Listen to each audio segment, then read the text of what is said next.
¿Donald Trump o Joe Biden? ¿Quién se convertirá en presidente de Estados Unidos tras las elecciones este 3 de noviembre? Muchos dirán el candidato que gane más votos, pero en Estados Unidos no siempre es así. Entonces, ¿cómo se decide quién jurará como presidente de la democracia más poderosa del planeta el próximo 20 de enero?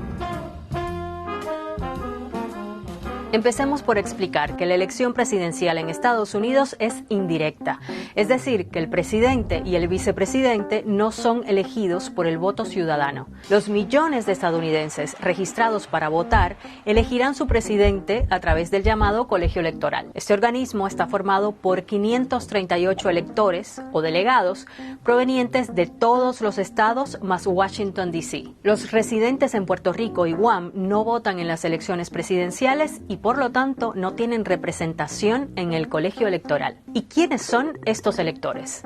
Son ciudadanos elegidos por los partidos políticos. Ahora, el número de electores de cada estado es proporcional al tamaño de su población y cada estado tiene tantos electores como miembros del Congreso, o sea, senadores y miembros de la Cámara de Representantes. Por ejemplo, California y Texas, que son los estados más poblados de Estados Unidos, eligen respectivamente 55 y 38 electores. Nueva York y Florida, 29. Y así, hasta Wyoming, Montana y Dakota del Sur, que son los menos poblados y eligen 3 electores cada uno. Para ganar, el candidato necesita 270 votos de estos electores, o sea, la mitad más uno. Y aquí hay un punto clave. El candidato que gana más votos en un estado se queda con todos los votos del colegio electoral de ese estado. O sea, los estadounidenses sí votan por uno de los candidatos, pero son los votos del colegio electoral los que finalmente cuentan. Y te voy a explicar por qué esto es tan importante. Pero antes, ¿por qué la democracia más poderosa del mundo emplea este sistema electoral? Pues su origen se remonta a finales del siglo XVIII, cuando se fundó Estados Unidos.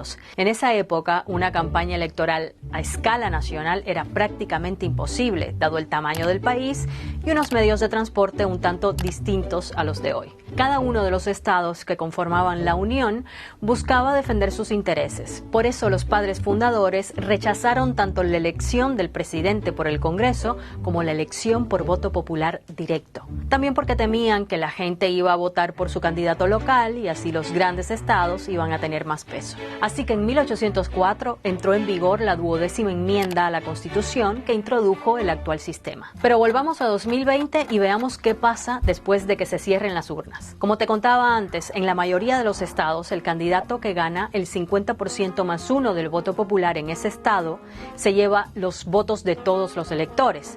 Por ejemplo, en las elecciones de 2016, Trump obtuvo en Michigan unos 10,000 votos más que Hillary Clinton, pero eso le permitió llevarse todos los 16 electores de ese estado. Aunque, ojo, hay 2 excepciones.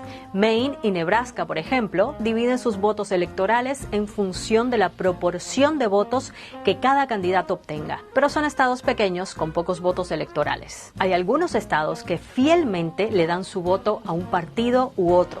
Digamos que están asegurados para uno u otro bando. Por ejemplo, Texas vota mayoritariamente por los candidatos republicanos desde 1980, mientras que California ha votado por los candidatos demócratas desde 1992.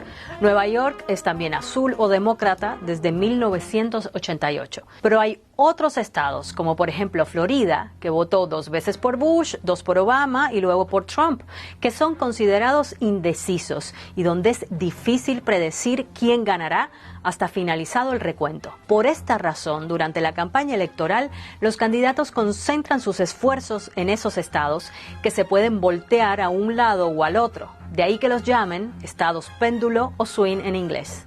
Ganar electores allí se vuelve decisivo a la hora de definir el ganador de las elecciones. Unas semanas después, aunque ya se conoce el ganador, los miembros del colegio electoral se reúnen y votan por el candidato que más votos obtuvo en su estado.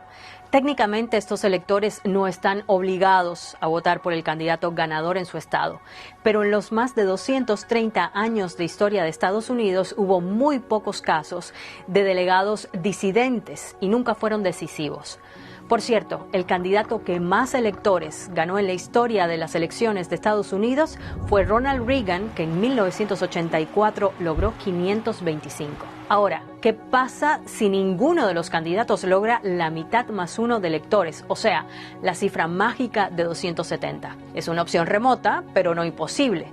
En ese caso, los 435 congresistas de la Cámara elegirán al presidente y los 100 senadores elegirán su vicepresidente. Pero esto ocurrió una sola vez en la historia, en 1824. Hay que tener en cuenta que el 3 de noviembre también se vota por la renovación de la totalidad de la Cámara de Representantes y por 1/3 de los 100 escaños del Senado. Lo cierto es que en los últimos años este sistema electoral ha recibido críticas.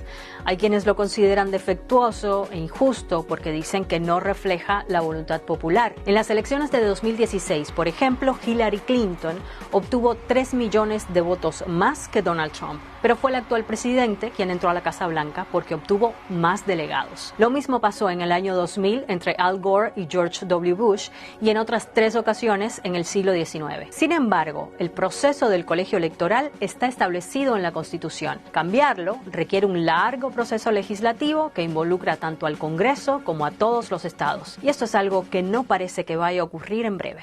Bueno, y para terminar, un dato curioso. Desde 1845, las elecciones en Estados Unidos se celebran el martes después del primer lunes de noviembre. Es una tradición que viene de cuando Estados Unidos era un país eminentemente agrícola y este mes parecía el mejor momento para ir a las urnas. Aunque últimamente han habido críticas porque al ser un día laborable, muchos piensan que esto reduce la participación. Bueno, gracias por haber llegado hasta aquí. Si te gustó el video, compártelo, suscríbete y nos vemos la próxima. Chao.